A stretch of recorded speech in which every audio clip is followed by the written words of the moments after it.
Hi anybody, welcome into the channel, JaysBucket. I'm Jay, and as always, I got my building buddy Jay hanging out here with me whenever I'm down here in the Lego room. You want to know something funny about Jay that I never really noticed, but my son did? So when I made Jay, I gave him the normal, pale people skin color. Take a look at his neck there, underneath his head, on his Hawaiian shirt. His body is the normal Lego yellow, and I never really noticed. But that's okay. I thought it was funny though. My son pointed that out to me. Anyhow, welcome into the show. We got JaysBucket Bucket Life here, and this is videos where I kind of talk about a little bit more than Lego sometimes, but I do discuss Lego in these as well. All right, so this episode is number 19 coming at you on March 14th, 2025, and this one I'm calling Hockey in June. We'll see if that can ever happen. All right, well, normally here on JaysBucket, I stream a different Lego live build every single Sunday. 7:30 p.m. Eastern, it's a different set, always lots of fun, especially the regulars that come in the chat. They are amazing. I also stream every week, either Tuesdays or Thursdays, and I stream bigger sets, but I only do them for 1 hour. And we break them up into little parts for 1 hour each, and I build much bigger sets, something similar to like the Galaxy Explorer or even the 3-in-1 castle that's right there, the tower. So yeah, those are lots of fun. Lately, I've been doing these shows every Friday, 9 a.m. Eastern. Bucket Life comes out with a new episode. And now, on Mondays, I'm releasing a new little 10-minute polybag video pretty much every week. So there's more than ever that's been going on this channel. So if you're new here, I'd love it if you subscribe to the channel, hit that like button if you don't mind, share the video, and throw some comments down below, maybe of things you want to see on the channel, or comments about how you like the video here. Ask me a question so I can answer in the Q&A section of this video later on. All right, so there we go. Thoughts this week are just jumbled mess up there. My thoughts are that I was not going to put you through having me sit here with a Toronto Maple Leaf sweater on for the entire video. I just gave you the thumbnail for that one, but you can have the hat. You can deal with the hat while we're in here today. All right, well, there we go. My shout out this week is going to the one and only Den. Den is a viewer that has been around for quite some time, actually. And speaking of the Toronto Maple Leafs, they've been around since I was doing the Leafs Game Night Reminder shorts. Those were lots of fun when I did them. And I stopped doing them because they were a little too hectic with the family life schedule, but they were a lot of fun. I would remind people that, there's a Leafs game coming up today, and I'd predict the score, predict who was going to score, and then I'd ask you as the viewer, let me know in the comments below what you think the score will be, and blah, blah, blah. And Den was actually one that very regularly predicted the score along with me. Not many people did, but Den was there a lot of the times in the comments, predicting what they thought the score was going to be along with me. So I thought that was pretty cool. Now, Den also comes and joins into some live streams every once in a while. Not regularly, but, every once in a while they'll pop in and say, hey, enjoying the build, you're doing good. So, yeah, I really appreciate the viewer there. And it's lots of fun when the regulars can come back and kind of hang out in different parts of the channel. So it's pretty neat. So there we go. Weekly shout out is going out to Den. Thank you for being here since, fairly early in the channel. I really appreciate that. All right, we're going to go to the Studtastic Voyage. And this one only got one new chatter up there, but it was a pretty good one. So we got Madlib. Madlib is another streamer that I watch sometimes as well. They do Lego as well, but they had a great idea. Like a few other people on the map now, they told me they're from, I believe, the UK, but they wanted their stud. They wanted a purple stud over here in Hawaii because they'd love to visit Hawaii one day. And I believe they said they would get there with a grass skirt on. And I said in the chat that if I had to wear a grass skirt in order to get myself to Hawaii, I would completely oblige to that. I'd wear it the whole time I was there if I had to. I would love to go to Hawaii. Seems like such a beautiful place. Probably really kind people there as well. So I thought that was pretty neat. Pretty neat to put yourself on the JaysBucket Lego map of a place you'd love to visit one day. And then that being said, we had one other viewer that came from the original map stream, and that was a viewer named Chantel. And they wanted a pink flower over here in Alberta. Alberta's oil country, so that's pretty neat. Over on the west coast of Canada. So there we go. One of the original map stream viewers as well. So there we go. That was the Studtastic Voyage for this week's episode. All right, as always, we give George a little shout out with the water break there, because my throat starts to feel it after a bit, and I don't even recognize it. Okay, we are going to we're gonna move to new bricks in the bucket. So what we're gonna do, we're gonna do two different things. I finally prepared myself for this one for the other thing I was gonna do. All right, first off, we are going to move to the OBS Void of Doom, and then we will move over to my desktop.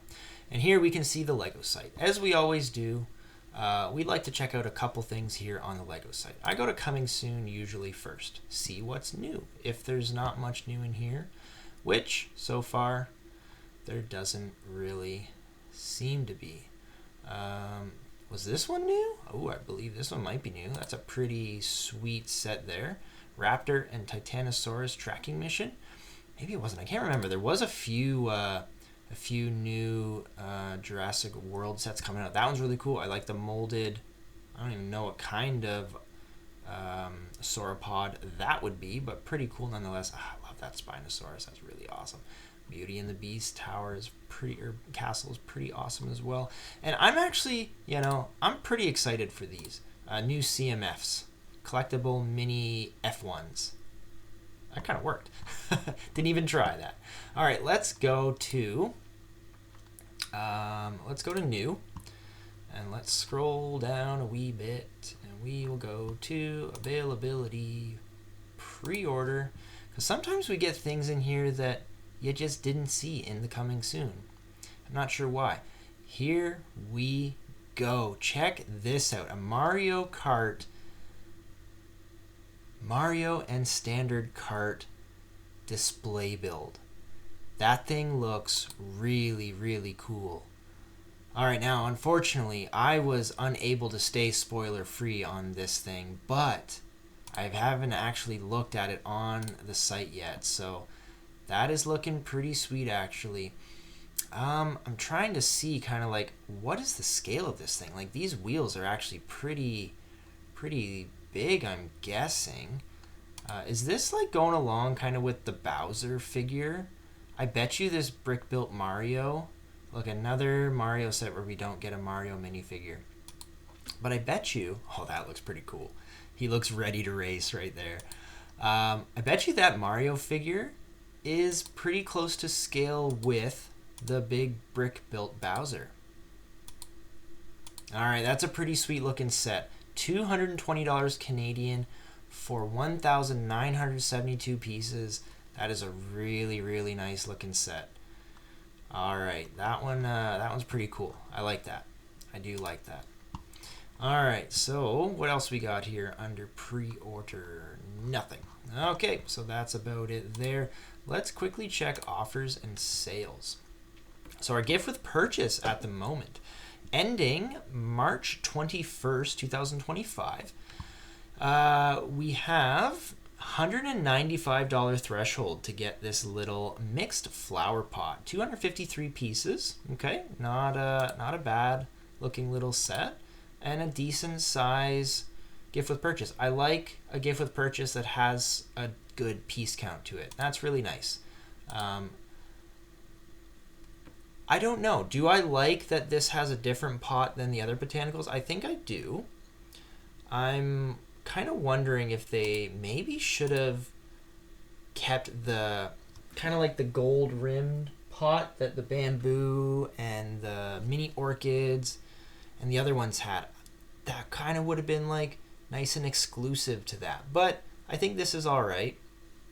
I will say though, having them just kind of sit on these, where did I see that? Yeah, having them just kind of sit on these little kind of peg pieces doesn't give the best illusion of like a flower pot. Although here it doesn't look too bad, it does kind of just seem like some random flowers stuck on top of this thing.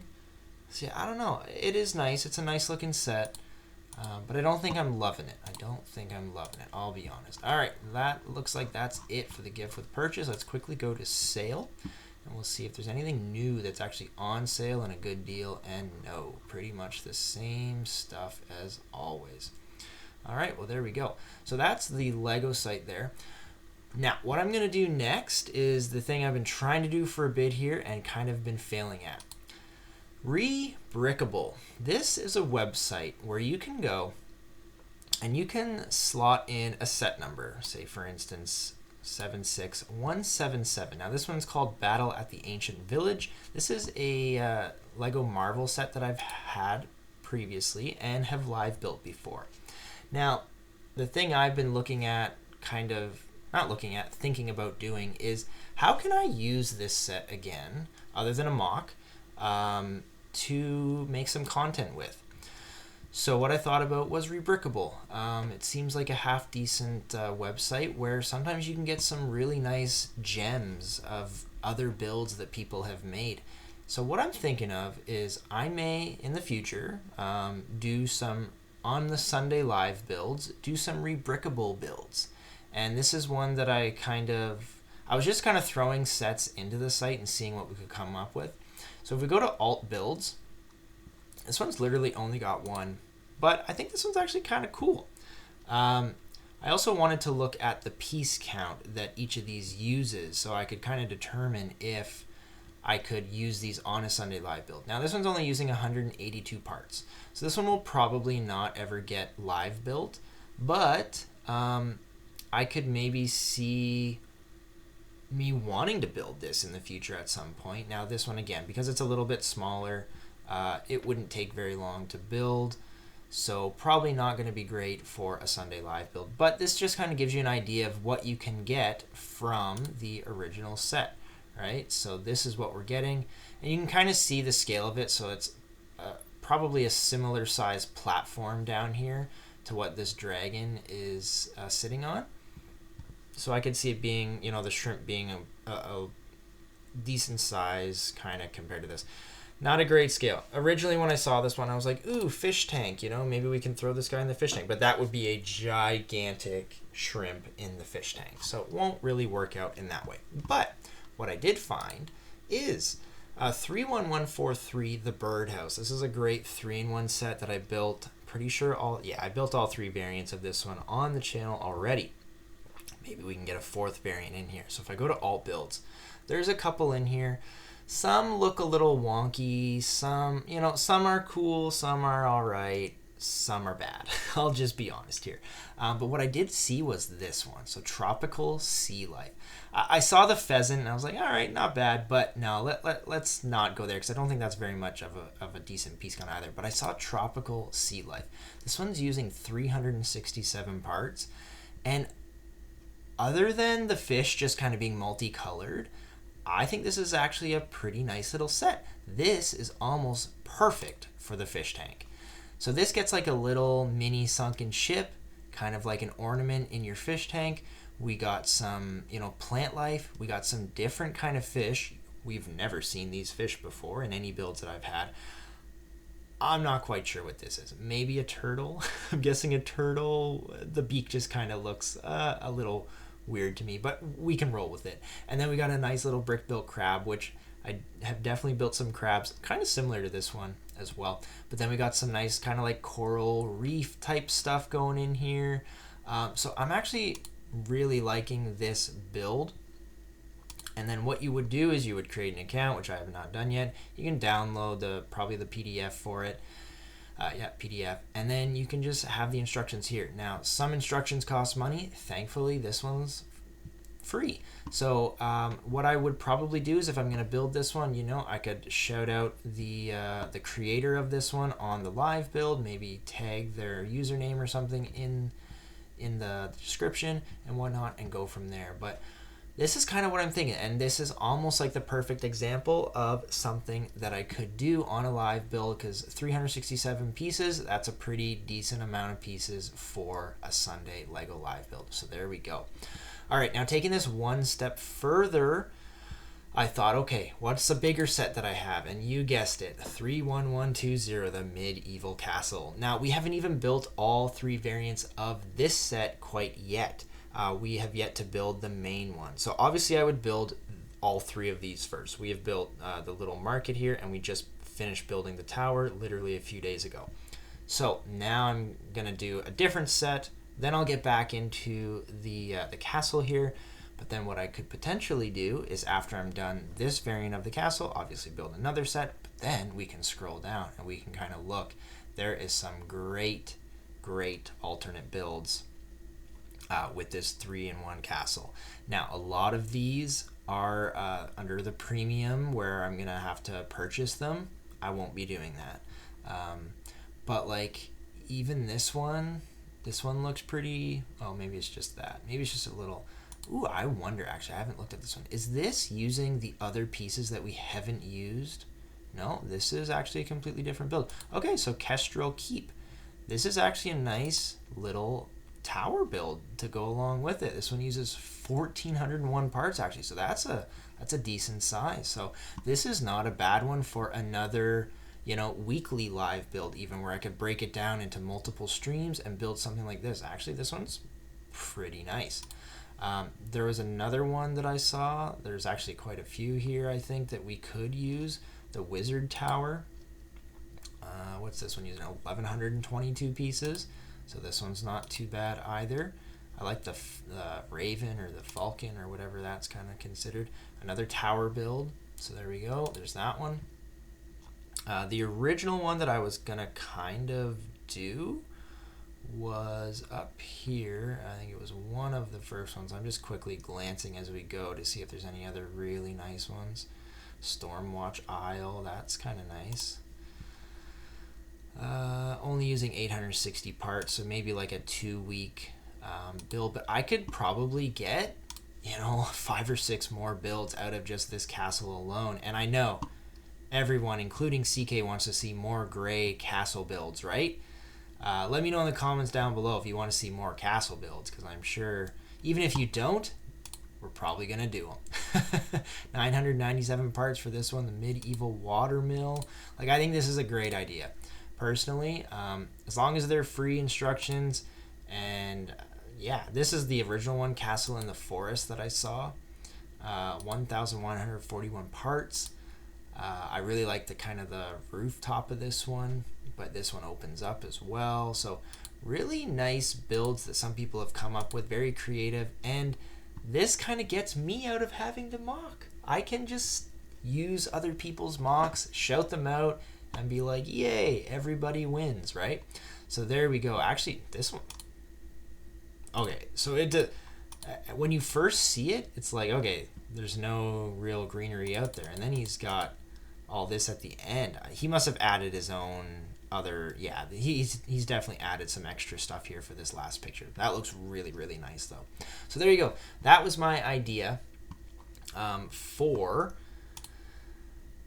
some extra things that we could maybe do with some sets that I've already built and, utilize a little bit. So there we go. That was New Bricks in the Bucket. Let me know down below what your thoughts are of the rubricable builds. There we go. Okay, so now we're going to check out the time capsule. How many days are left in the time capsule? I think I've been doing this wrong for the past 2 weeks.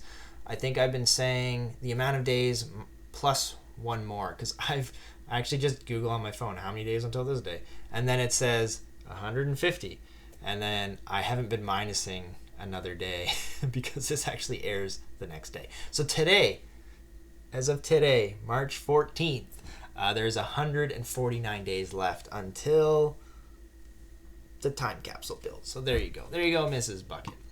All right, so we are going to move into what I'm calling Hockey in June. This is my little Leafs rant here, and my channel originally started with the Toronto Maple Leafs, giving game day, game night reminders on the Leafs playing a game later that day. It was a lot of fun. I really enjoyed doing it. I feel like I had a lot of energy doing it, and the videos were a lot of fun, and they flowed pretty well. I find I would do them all in one take. They were usually about a minute long. Sometimes I'd sit back. I used to film them right behind here where you see black curtain is where I used to have another curtain set up, and I changed the lights, colors, and blah, blah, blah. Anyhow, stopped doing it because it was taken away from my family a little bit too much, having to be down here every other day or sometimes every day, shooting a video, getting ready for the next one, and whatnot. So my channel started out talking about the Toronto Maple Leafs, and I've really shied away from talking about them pretty much ever since. But it's time, I think. The trade deadline just passed just last Friday, actually. So I should have probably done this rant. Actually, I couldn't have. No, I couldn't have. Because I wouldn't have had the information filming it the night before. So that's why I did it this week. But yeah, the trade deadline just passed, and the Leafs were rumored to be big in on Mikko Rantanen, and that was kind of mind blowing. And to imagine if the Leafs had gotten Mikko Rantanen, they could have got him double retained, possibly even triple retained, because Chicago has 50% of the contract. Carolina could have kept some of the contract, and then they even could have traded him to another team first to retain another 50%. So they could have got him down to 2 point something million and added him on the books for the rest of this year. That would have been absolutely insane. But then we would have been so front loaded on the forward position. Would it have even made a difference? I think it would have made a huge difference. Yeah, instead, the Dallas Stars end up trading for Mikko Rantanen, and they are much better today than they were before the trade deadline because of it. And the price that they gave up wasn't crazy. It wasn't too bad. Now, the Leafs were going to have to give up.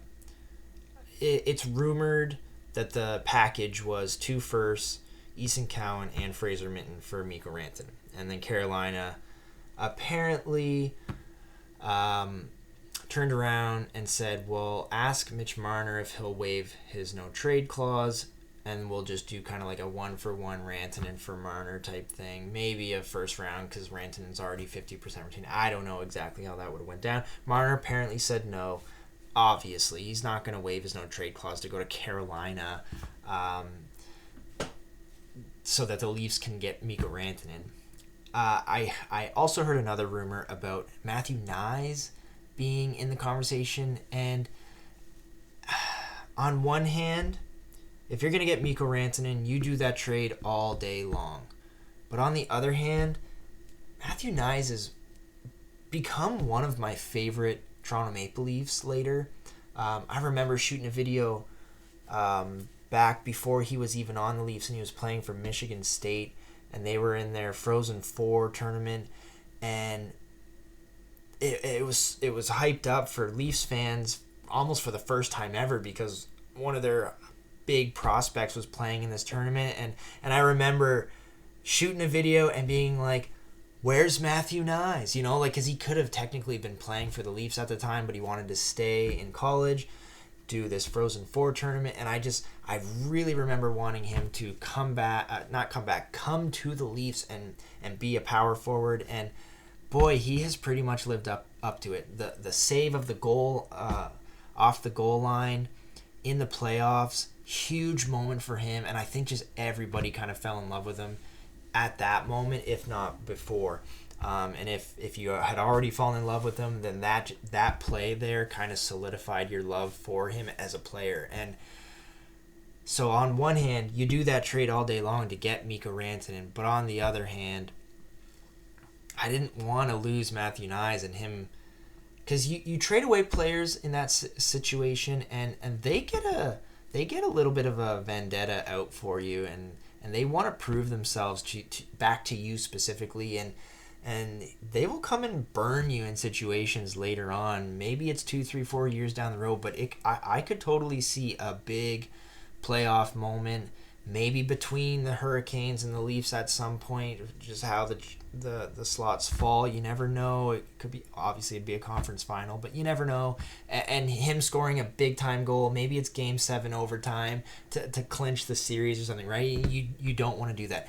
I also heard Another big reason that the Hurricanes traded to Dallas instead of the Leafs is because there is a potential that the Hurricanes and the Leafs could meet in the last round of the Eastern Conference, and they were worried about that. They did not want to come up against Rantanen on the stacked forward line with the Leafs and have to deal with that, basically, especially with the return of Minton and Cowan, two pieces that are not helping you this year in that playoff series, right? So a huge what could have been in the Mikko Rantanen possible trade. I would have loved to have seen it, but it's just it wasn't meant to be. And as Leaf fans, come on guys, we don't get that huge trade moment at the trade deadline. It just doesn't happen for us. So kind of knew from the get-go as soon as the rumors started swirling that he wasn't going to end up coming here, and yeah, pretty much came true for us. Now, anyhow,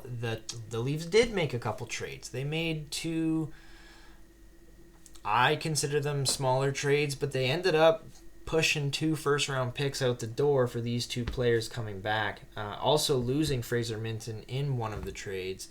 Now we get Scott Laughton, a third-line center from Philadelphia. Leafs push out a first-round pick, and I do believe Grabenkin was in that one as well.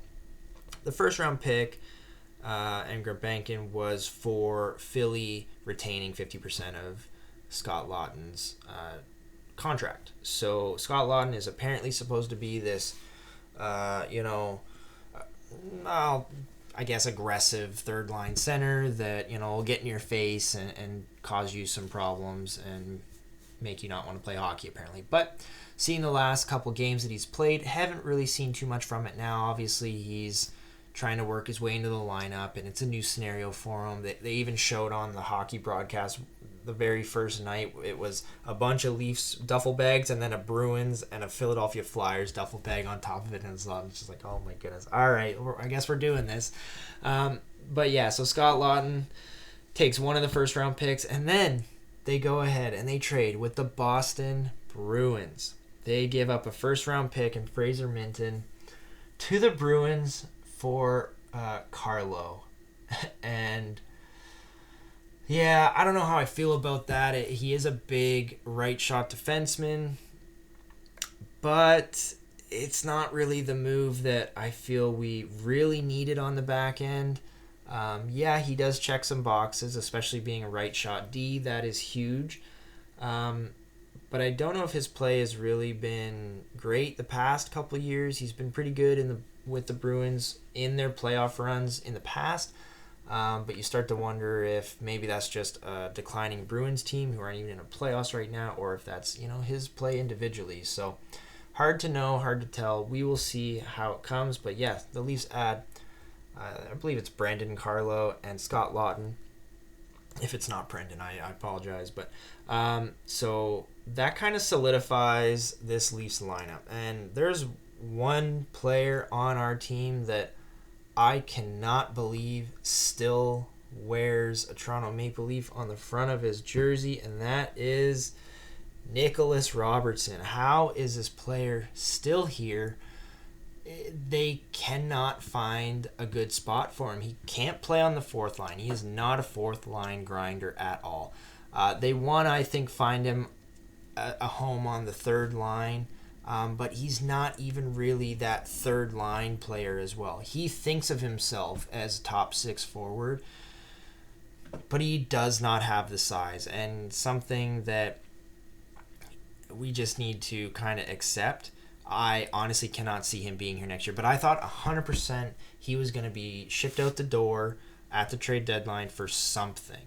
And it just goes to show how low his trade value kind of is at the moment, because they couldn't get anything back for him. They probably couldn't even package him into these other deals for like Scott Laughton or Carlo. Not that they really wanted to, unless they were getting another player back in return that they could use, but he's just not lived up to his preseason kind of value that he kind of built up for himself, because he was scoring, multiple times in the preseason, and I get it. It's preseason hockey. Not everyone's playing their best. They're just coming back, so someone can definitely shine in those moments where not everyone else is necessarily trying or even in the lineup. Like a lot of stars don't play in some of those preseason games. But yeah, I'm just really surprised that Nick Robertson is even here anymore. And if he wants to get himself a good contract next year, he really needs to show up in the playoffs and get some big goals. Just needs to find his spot in the line and try and stick with it. I guess a couple other players, one is Ryan Reeves. I'm not really sure what's going on with him. He got sent down to the Marlies. He's not really in the lineup anymore. Will he make it in? Won't he? Not really sure. He barely fights anymore. So he's one that I'm kind of curious on what's going to happen there. Will he squeeze into the bottom of the lineup? Obviously, if there's injuries, he will, but I'm curious on how his the rest of his more playoffs are going to go. Willie, Matthews, Marner, Tavares, just real quick, they all need to perform. Tavares is all right in the playoffs. A few more goals from him would be nice. He doesn't have the speed, but he's been playing really well this year overall, so it's a good sign. He's in a contract year, so he's going to want to score some nice big goals in the playoffs.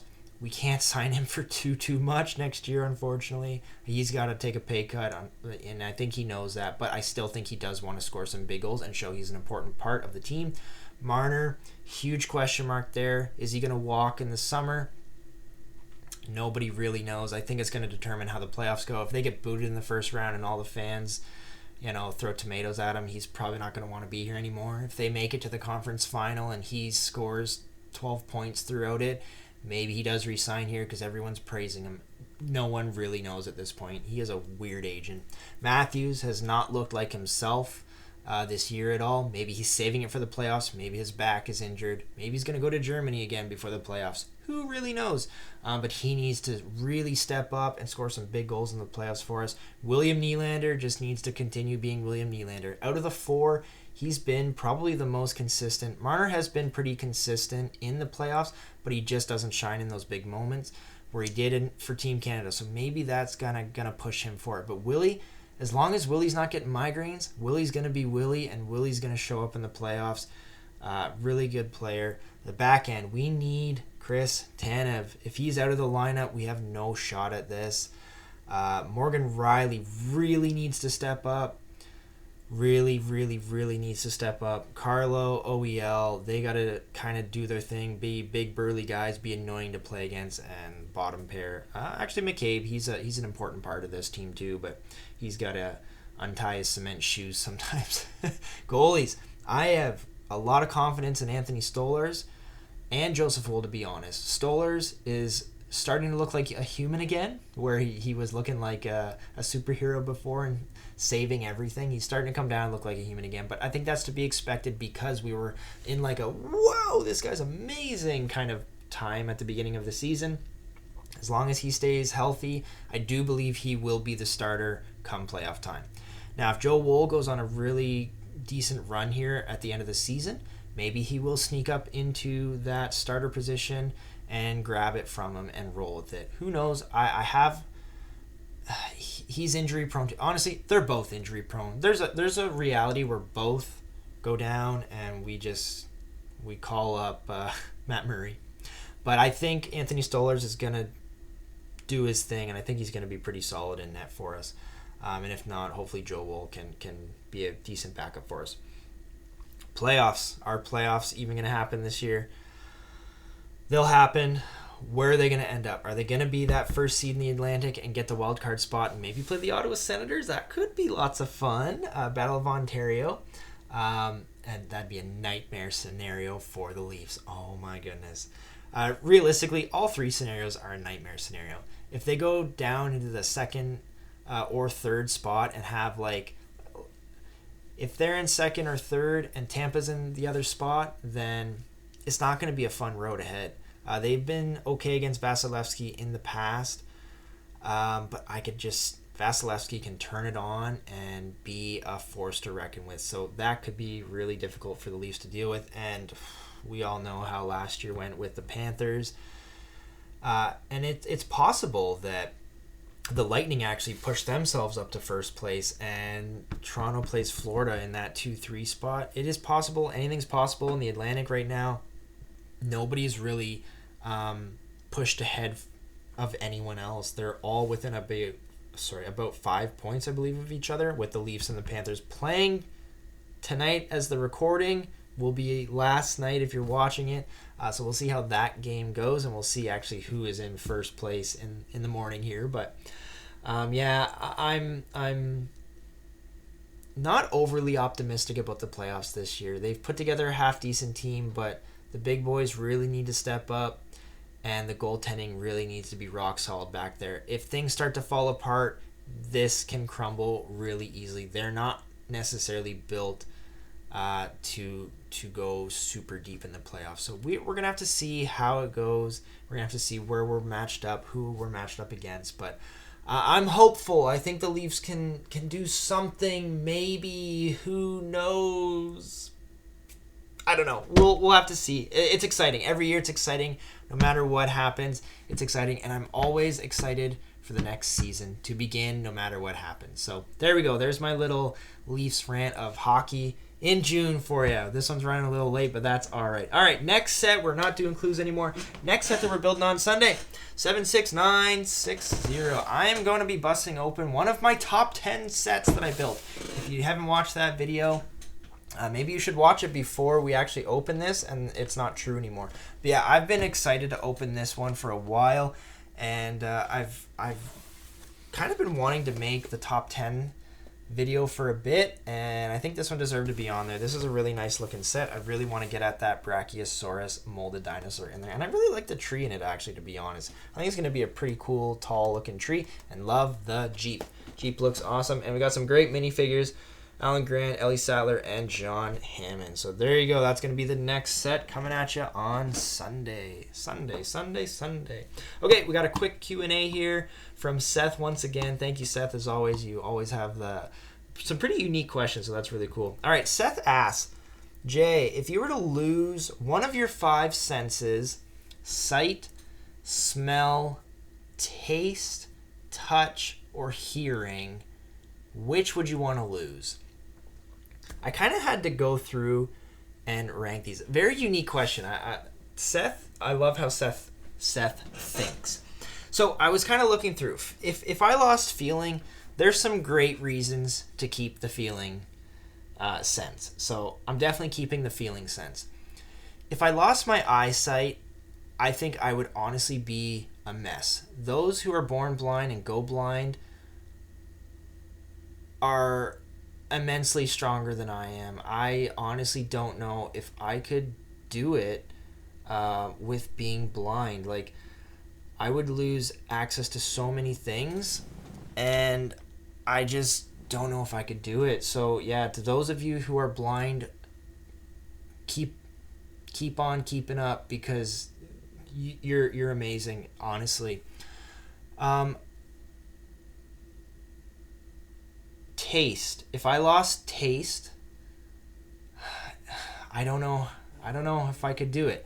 I love the taste of sweet things. I love the taste of bacon. I love the taste of my tea in the morning. I really enjoy tasting things. So I don't know if I could lose taste. Now, hearing is one where I think I could lose my hearing and be all right. I think I could go deaf and be okay. Sign language is a pretty fascinating thing, and you can still get through life pretty good without your hearing. But there are definitely some things I would miss hearing. Like, there are definitely some clues that would help you stay safe if you lost your hearing. So things like that. I'd miss hearing certain voices in my life. I don't know if I could really do that. But then there are also times where I feel if I lost my hearing, sometimes you could just kind of be in bliss sometimes. But I don't think I could do it permanently. Smell. Smell is the one I could lose and be perfectly fine with. The only thing I'm really thinking about losing my smell is like if I was ever to be in like a house fire or something and I can't smell the fire or something like that. Maybe that would be bad for me, but generally I think your other senses would kick in enough that you could be aware of what's going on. There are some things I've smelt in my life that I would totally love never have smelling. And I think those completely outweigh the things that smell really good in life. I'm not really a big one on smell. I don't wear cologne. Sometimes I think perfumes are really strong. I do love the smell of bacon. But I think smell is the one thing I could lose and still be okay with. So that was a very unique question by Seth. I really appreciate his questions all the time. This one's running pretty long. So if you're here this long, I really appreciate you. Throw your comments down below. Ask me some questions. Let us know what scents you wouldn't mind or could live without. And yeah, I really appreciate you being here till the end of this one. If you're new here, comment, like, subscribe. And yeah, I really appreciate all of you. Thank you very much for watching. Go Leafs go. Have yourself a good one, and we'll see you very soon. Take care. Woo!